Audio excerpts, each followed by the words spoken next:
Now there's one thing I need to say over here is Konami definitely learned from their lessons through time to time.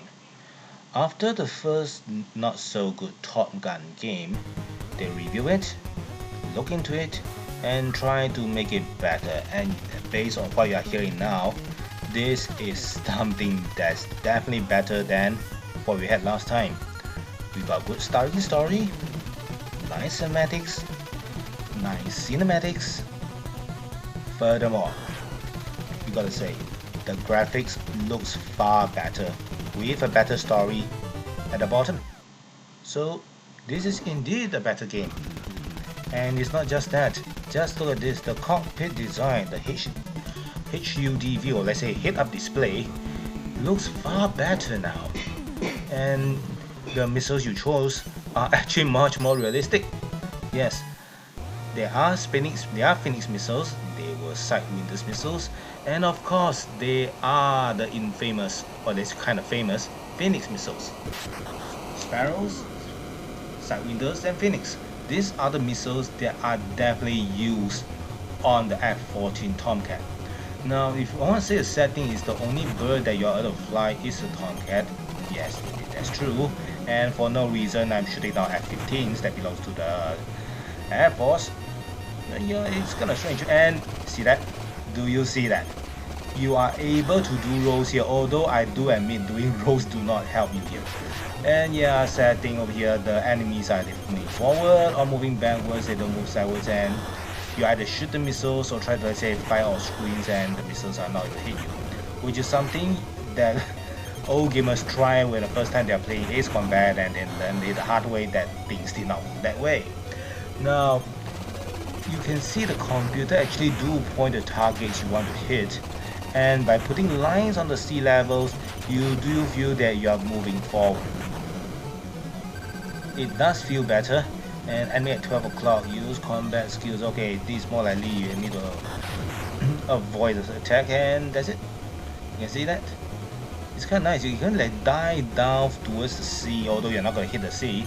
It's after all NES, but it does give you a whole new sensation, a whole new feeling, which is what, just put it this way, if this should have been the first Top Gun game, while the other was just a testing beta type, but sadly it wasn't the case, and it actually cost the game designers because after the first failure, people thought the second game would be worse, and they sort of dropped it, and they did miss a very good game this time.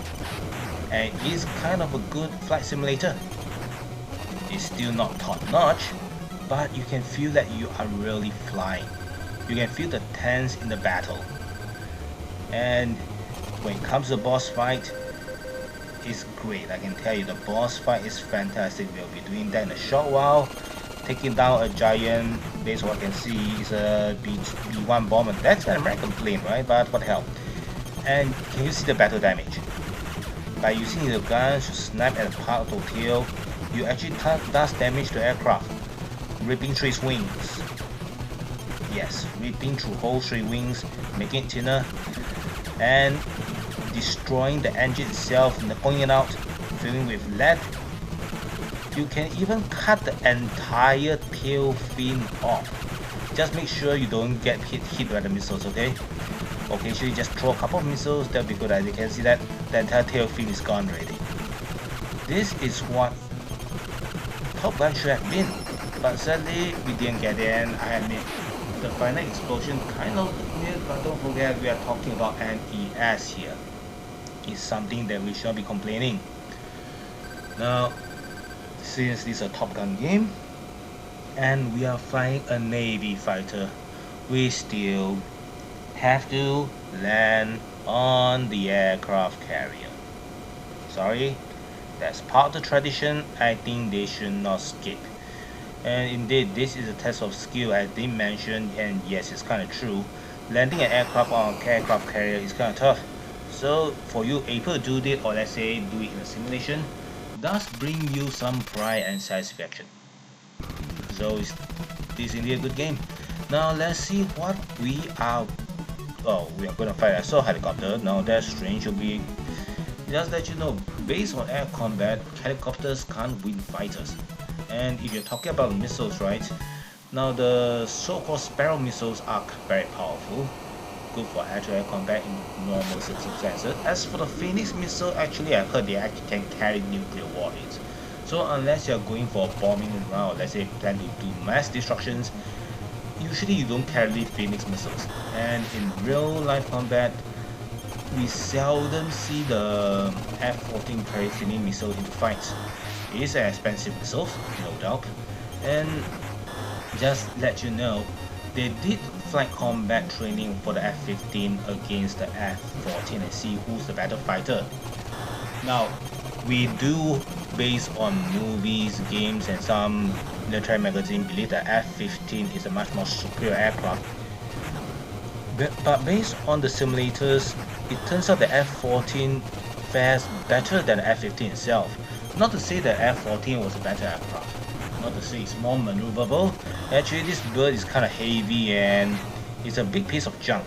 The reason that it was better than a F-15, it was because the system allows it to carry Phoenix missiles. Oh, what the hell am I doing? This is a hint.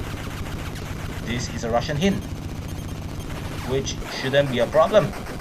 Yes, I mentioned this shouldn't be a problem, so why did they send a hint against the F-14? A hint can't even fight against the F-5, you get what I mean. Never mind, it's just a game, and I do admit, the hint, or let's say MIL-28, is a very threatening and intimidating helicopter. And it can even put the Apache or Comanche to shame, who were actually later designs. No doubt. Just let you know, if you're using a Sidewinder against a hint, right? The helicopter may be still flying, which actually, based on historical records, took a few Stinger missiles in Afghanistan and was still able to, let's say, limp back to base with its pilot and crew intact. Now let's see what we are going to do, a military space shuttle. Okay, I'm kind of confused here. The first target is an American aircraft. The second target is a Russian helicopter. Now we are fighting an American, or let's say explorer craft. Don't tell me that Russians are able to make space shuttles. The only country, the only nation that ever makes space shuttles are the Americans. Really. So if we are fighting a space shuttle, it's definitely an American war, and by right, shuttle shouldn't be that scary. If you do know, this thing was nicknamed as the Flying Potato due to its, let's say, bad maneuverability. It shouldn't be able to fly at all. And based on what I asked on a few friends who went to flight school, or let's say aircraft designs, they did tell me that the shuttle, or let's say call it the Flying Potato, was a standard of what an aircraft should not have been. So if your aircraft is less aerodynamic than a space shuttle, you have failed in designing a good aircraft. You gotta admit, this flight scene is kinda awesome and kinda intense by seeing the enemy flying here and there. Now let's go and deal with the shuttle and see how it goes. I think it'll be entertaining. I wonder what it will do to us. Now, and it's still believable then for space shuttle to be scary, or say one to aircraft. Though it just came out then, and it was a really new concept of a flying spaceship. So people actually believe the space shuttle could do lots of things, including shooting lasers, or let's say carrying, let's say, space weapons.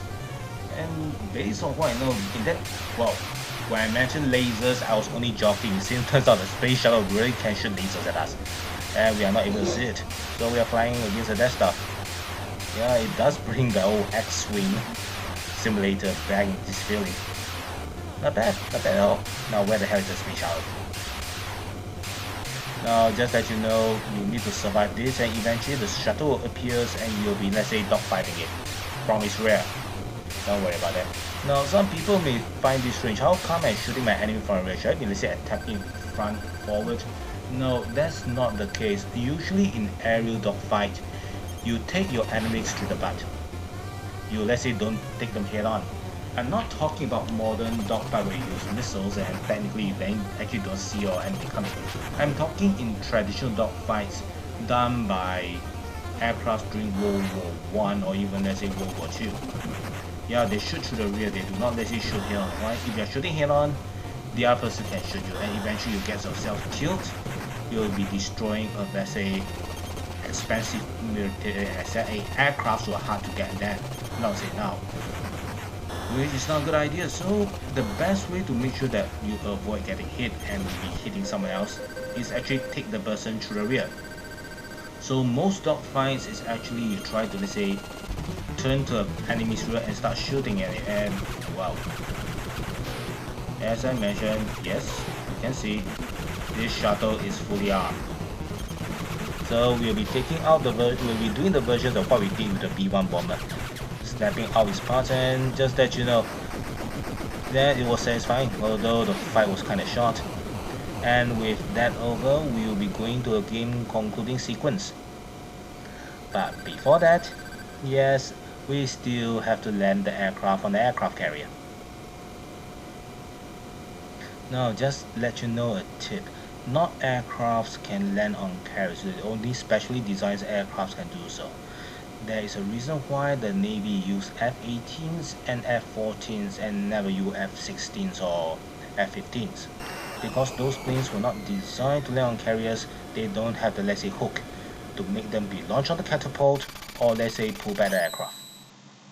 And with our Tomcat landed safely on the USS whatsoever, the game has ended, and we are being even greeted by, I can't say bad, I can't say good, but at least decent NES cutscene, which should be satisfying. And that's the end of the game.